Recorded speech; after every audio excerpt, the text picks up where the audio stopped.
There is an absolute mountain of data when it comes to marketing. How do you identify what to track? How can you make sense of all the data to make strong marketing decisions? Our special guest today owns an agency with a wealth of experience helping clients make data driven decisions to increase marketing ROI. She's going to share that experience with us today.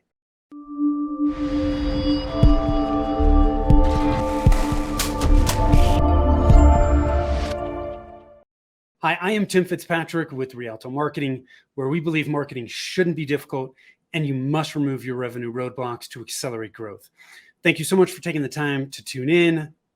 Super excited to have with me Laurel Mintz from Elevate My Brand. Laurel, welcome and thanks for taking the time. Oh my gosh, thank you so much for having me, Tim. Excited to be here. Yes, I'm excited to dig into this. I think data, gosh, it's so easy to get lost in the data of marketing, right? So hopefully we can give people clarity on that today. So I'm anxious to dig into it. Before we do, I want to ask you some rapid fire questions, help us get to know you. You ready to rock and roll? Do it. Okay. Let's do it. When you're rock not and roll. working. Yes, yes. So when you're not working, how do you like to spend your time? Ooh, I love to cook. We have two puppies that we love, and we love to travel. Anything food related or wine related, I am in. Okay. What kind of dogs?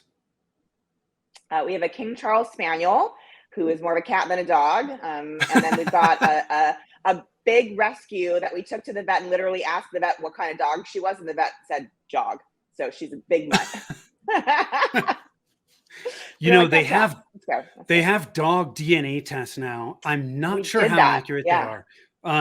She's 12% of literally every breed. So there you go. We could have saved our money. I love it. So what's your hidden talent? Ooh, my hidden talent is people. Well, I guess it's not my hidden talent. I have a stupid human talent that I don't share with too many people, which is that I can actually flip people off with my toe. I don't know if I've ever shared that live. That's a weird one. That's a really good one. Okay, so both of my daughters, they're like monkey. They can snap their toes. Yeah, it's actually called being prehensile. It comes from the monkeys. Okay, there you go. Yeah. They can't flip off, but they can't snap. What's the best piece of advice you've ever been given? Ooh, the best piece of advice I've ever gotten and I give constantly is that everyone is faking it. So don't let anyone intimidate you.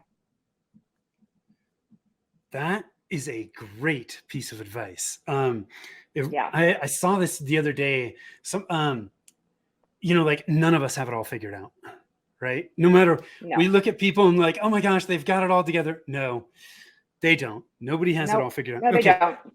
Can you say that one more time? Some people fake it better than others, though, actually. Yes. So everyone is faking it. And what was the last part of it? Everyone is faking it. So don't let anyone intimidate you. And I say this specifically and very intentionally when I'm in rooms with young kids, right? So I do a lot of coaching and teaching, and I sit on a lot of nonprofit boards, et cetera, in the entrepreneurial world.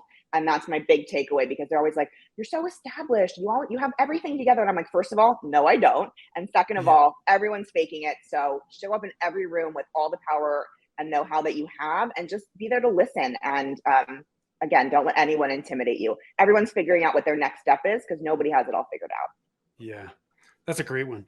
What's one thing about you that surprises people other than flipping people off with your toes?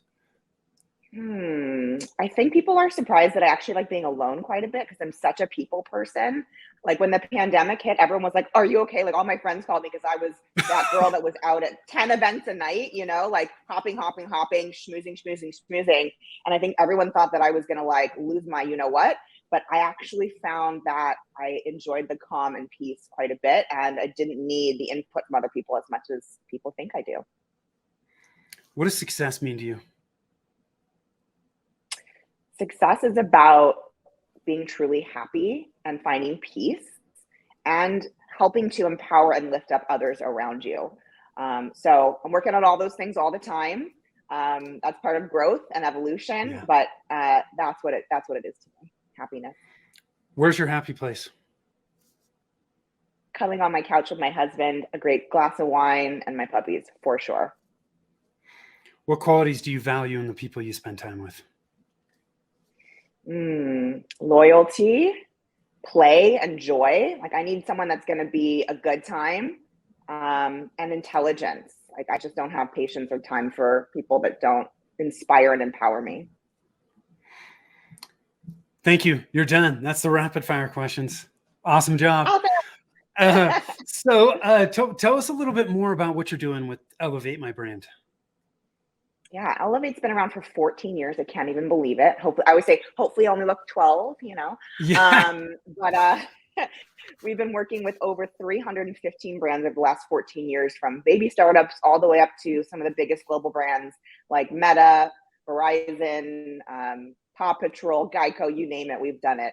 And we are a digital and experiential marketing agency with a 100% diverse team, which is pretty exciting.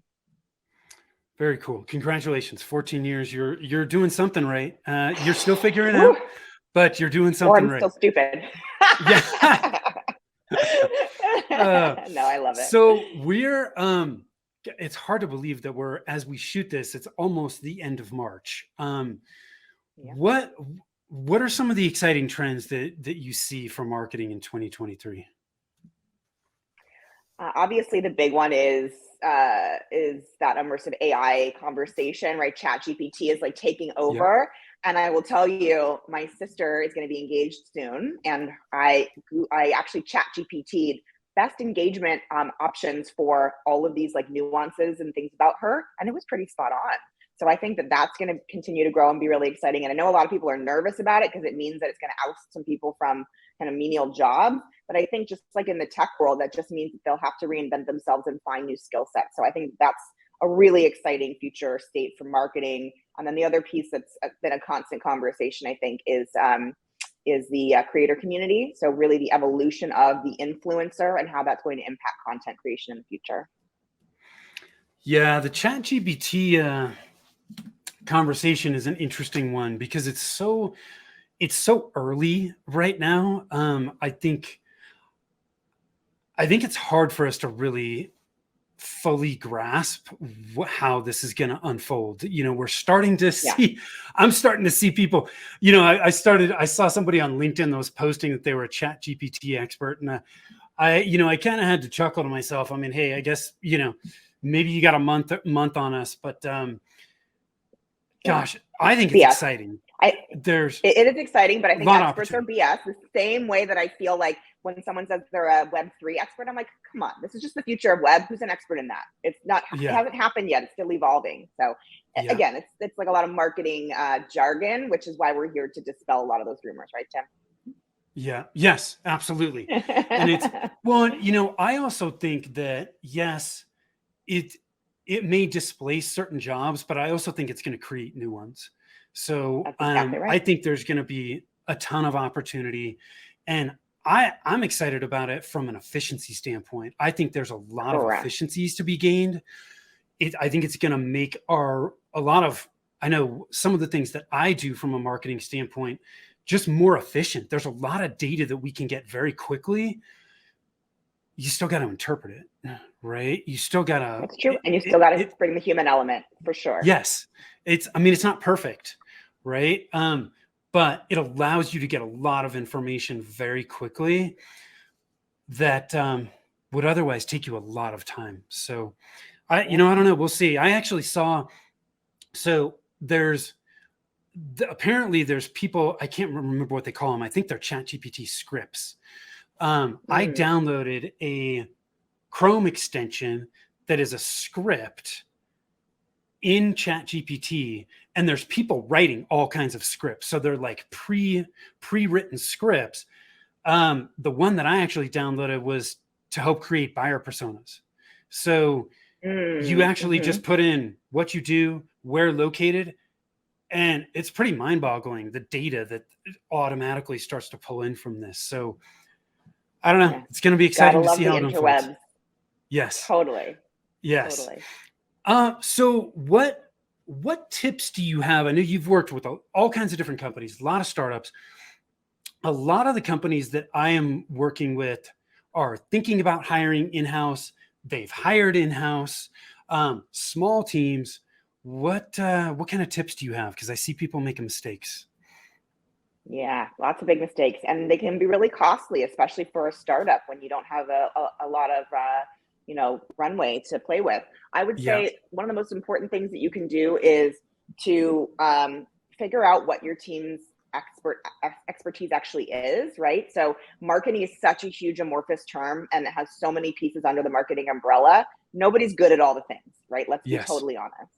So we at Elevate have a process, we call it a digital mind map, where we actually help in-house marketing teams understand how to budget their marketing spends, how to allocate those budgets, where their expertise is at, who on their team is good at what. And we develop a process to help them actually be impactful with their marketing if they're going to keep it in-house. So I guess my big tip is figure out where those nuanced expertise lie and solve for the other pieces. But one of the best ways to do that is to have someone that can bring in that 30,000-foot view and can say, okay, you're obviously really good at organic content, but you don't have as much expertise on the paid side. So here's what needs to happen in order for you to be really good and smart with your dollars on that side. Or Yeah. you're really great at X, Y, and Z, but our job as an agency, if you're going to keep marketing in-house, is to pinpoint the potential areas of risk, right? And to solve for those. So Yeah. again, the best way to do that is to work with the team. And I think the big misnomer is that it's expensive to do that. It's really not. No, it's not. Well, and especially when you think about how much it's going to cost you to hire people internally, Yep. it's really not. And so it's really, you need to identify your gaps, right? And where your Yep. strong suits are. I think one of the other issues that I see is even prior to starting the team is, who the heck is going to hire and qualify these people? A lot of the times Mm-hmm. the owner is the one that's trying to hire these people. And, it's no fault of their own. Like you said, I mean, like, marketing is so broad at this point. Yeah. How are you actually going to know that the person you're hiring has the skills that you need and is going to be being a good fit? I think you can determine as an owner, without understanding the marketing side of it, but you have to have some way of qualifying and knowing what you actually need. And I think that's really difficult when marketing is not your thing. Totally. Although I will say, we're hiring at Elevate, and Indeed is a great hiring platform, and they actually have like little expert quizzes and tests that they give to the people that are applying for those roles. So there are some ways to qualify for it, but even still, until that person's in that role, oftentimes you can't know if they're the right fit or not, unfortunately. Yeah. Well, and I think sometimes, depending on where you're at and the type of position you're hiring for, it may make sense to bring somebody outside that can help with that process. Because man, making a bad hiring decision costs a ton of money. And they're done that. Yeah. So, if you get spending a little bit of money up front to try and do everything you can to ensure that it's a good hire, I think is probably a really strong investment. One of the other things you touched on, especially to your point that one more thing, especially to your point that it's usually the CEO or the founding team that's making those hires. And the reason that they're hiring is because they themselves are not experts. So how would you ever expect that person to hire an expert if they themselves don't know what they're spotting for? Again, it's the best reason to work with an outside team to at least, get that 30,000-foot view on what needs to happen, what your marketing goals specifically are. Where in the funnel are you needing to hire? Are you hiring a top of funnel person? Are you hiring a conversion person? Are you hiring a performance marketing person? Like you said, there's just so many nuances to marketing. Yeah. Well, the other thing too, I think it's easy for people to fall into the trap of, hey, I'm going to hire a marketing manager or a coordinator. And they expect that person to be a unicorn. We're going to hire a marketing manager, and you need to know how to do social, email, paid ads, SEO. And it's like, guys, it's too broad. Nobody is going to be great at all those things. So that's why it's so important, as you pointed out, to really hone in on, what do we need? What specifically are we hiring this person to do? because you can't hire somebody and expect them to do 4 or 5 different marketing things. It's just not going to work. No, but that is the expectation. It's wild. To your point, they think they're going to hire this marketing manager or marketing director, and they're going to solve all the marketing problems in the world. Yeah, It's hilarious. It's not. And then we get a call it's not 3 months realistic. later. This didn't really work out. Can you help us? We're like, yeah, we told you. Yeah. So one of the things you touched on, Laurel, was about budget, which is this comes up all the time, right? I mean, how much money should I be spending? What are some of the ways that you guys approach budgeting that might help folks kind of hone in?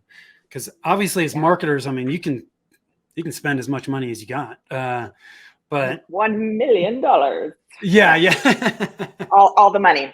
No, this is absolutely the most important starting question, because the truth is, if you are going out and starting to market and you don't know what your budget is, you're not ready to market yet. Because I always say it's like taking a road trip and you're trying to get from LA to New York, but you don't know the roads, highways, rest stops, gas stations, hotels. Like, if you don't have a plan of action, the likelihood of you getting from LA to New York without any plan is like 0.0000001%, right? Yeah. So creating that marketing budget is the starting point for that road trip plan, or that gap plan from where you are in your marketing currently to where you want to be.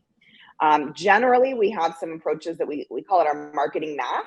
So these are just some general numbers for brands that are looking to pick up brand new market share in markets that don't know, like, or trust them yet. They should be looking to spend anywhere from 12 to 25+% of their projected gross on marketing services. And think about it, because they're trying to create visibility and awareness, and there's no like or trust factor built in there yet. Yeah. So it's going to cost you a lot more money up front to get those eyeballs, to convert to whatever your specific KPI is for that campaign, etc. Now that number goes in half for more established brands. So if those are brands that are looking to launch a new product category or launch a new market, but they are very established, meaning they're 5+ to 10 years old and they really have captured market share, they should be spending between 6 and 12% of their projected gross. Again, that's gross. And again, this is a huge generalization on both sides, because I don't know what your industry is. I don't know, if you're national, local, global, etc. But generally, that's a good kind of starting point. And like at the very baseline, let's call it 10%. That should be an easy enough number for everyone to hit. If you're not spending at least 10% of your projected gross, then you're probably missing the mark. And then of course there are tools that we use to help you understand, like, is that the right number or not? I love, like you said, like, you can take these as general numbers, general guidelines, which is a great place to start. One of the other things that I always consider, like you said, hey, new markets, right? It's going to take more money. Are you consumer or service? Like, what kind of, how exactly speed to those end goals, 100%. Speed to the end goals. What your end goal is. Like, do you want a 2x? Do you want a 10x? The other thing is, how profitable are you? I mean, more profitable companies can obviously afford to spend a hell of a lot more money. So, take those general guidelines that Laurel has shared, because I think they're really good ones, but then also keep in mind, where are you at? How profitable are you? What are your goals? All of those things are going to impact what you really should be spending on your marketing. There's one more thing I would mention is, like, what are your competitors doing in that space as well? So if you're spending $10,000 a month on Google ads, but your competitors are spending 30 to 50, then you're not catching up so quickly on that, Tim, So there are a million platforms out there that can help you. SpyFu is one that we really like, that helps you understand what your competitors are spending, in the same channels that you're looking to go into. There's nothing worse than having conversations with the executive team and they're like, well, we don't know how much our budget is, and we don't know what our competitors are doing. And how do you expect an agency, or an internal team for that matter, to be successful if you don't have goals, if you don't have competitive analyses, if you don't have budgets aligned? Like, this is like, table stakes when it comes to developing a smart and conversion-driven marketing plan. I love it. So let's talk about MarTech. First off, we should probably define what is MarTech, and then what are some of the fundamental elements that people should be thinking about or focusing on? Yeah, MarTech is just marketing technology. It's just that cool, like, NorCal version of mushing two words together. Although we do have vowels here, so it's not that cool. It'd be like murder. It was super techie. It's just marketing technology. So what are the technologies that different companies use to make their marketing processes easier, better, trackable, et cetera? So I already mentioned one that we use, which is SpyFu, which helps track some ad spend. There's another one that we love called SEMrush. They've got all of these ones I'm mentioning have freemium models that you can use today. Obviously, you don't get as much bang for your buck with that model, and you don't get the expertise of a marketing team that says, all right, here's what those data points are telling us. This is what that means, and here's the go forward plan. So that's really how we use MarTech. And then, of course, there's like the baseline MarTech, like scheduling tools and things like that just make your day-to-day things like social scheduling a lot easier. Then, of course, there are far more complex versions of that, but not sure, for your audience, if that's how deep we want to go.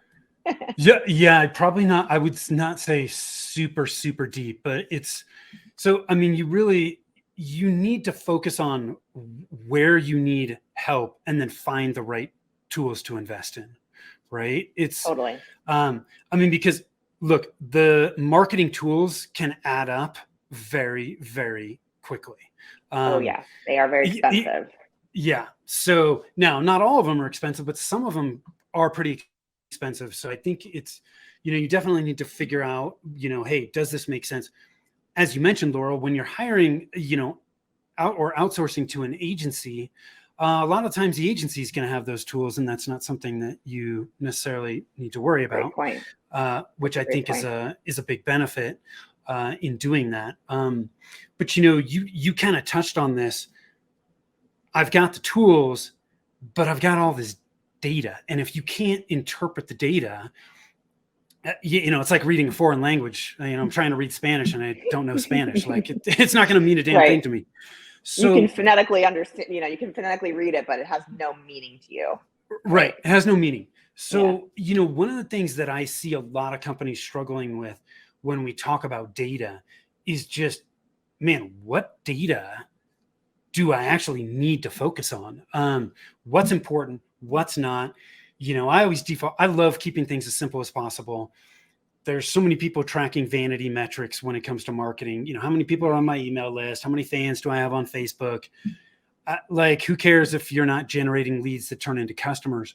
But what are some of the things that you guys focus on when working with clients? Like, how are you identifying what metrics you're going to track for particular clients? What are your thoughts there? Yeah, super fair question. I would actually say that we have to back up one step.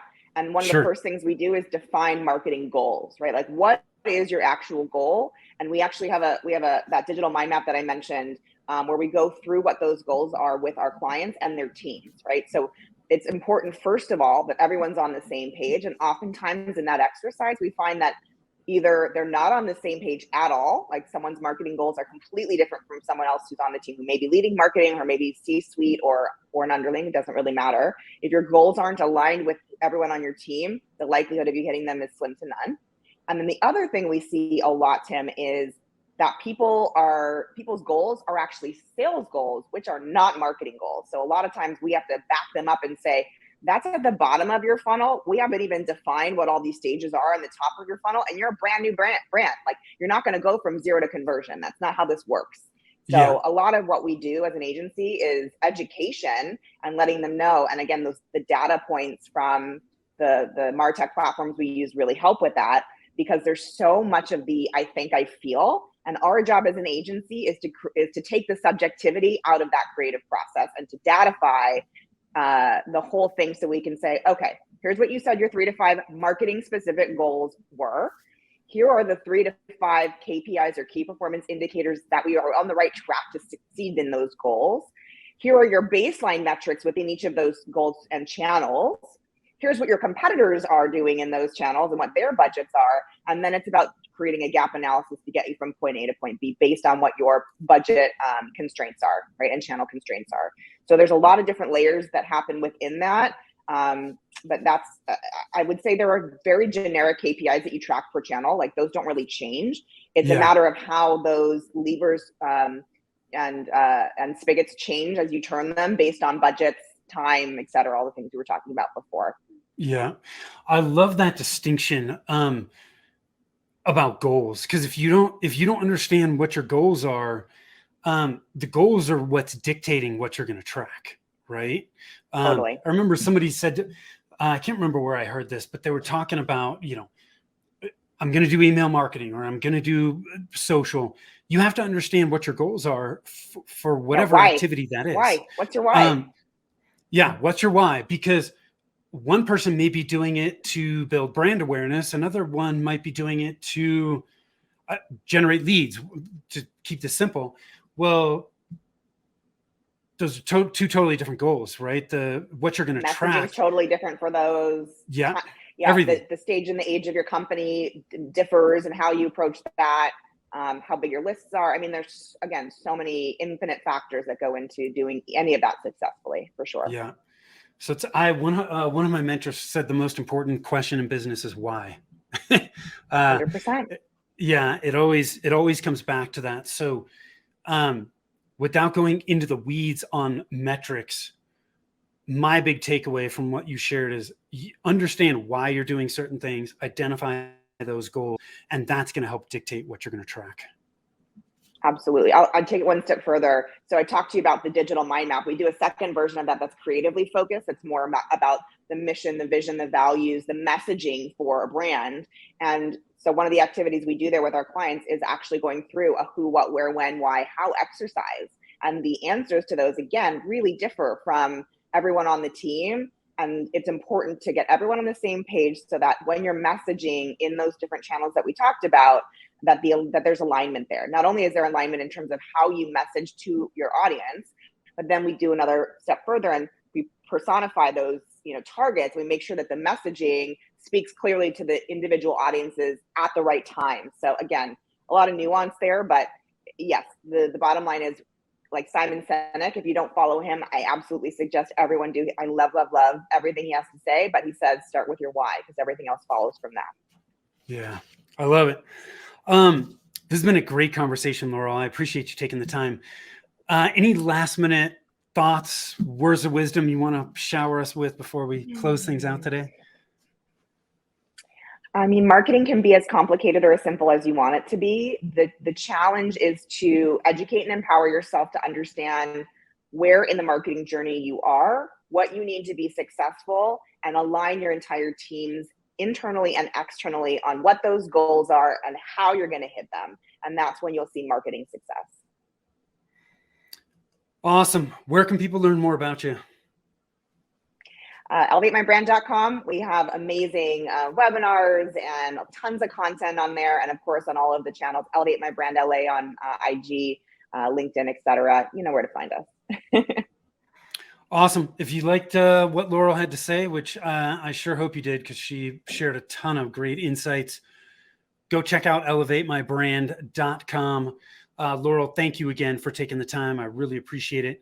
Those of you that are watching, listening, I appreciate you as well. We've been talking a lot about marketing metrics today, which is one of the 9 revenue roadblocks we help clients remove so they can accelerate growth. If you want to find out which of the 9 roadblocks are slowing down your growth, you can do that over at revenueroadblockscorecard.com. You can also connect with us over at rialtomarketing.com. Thanks for tuning in. Till next time, take care.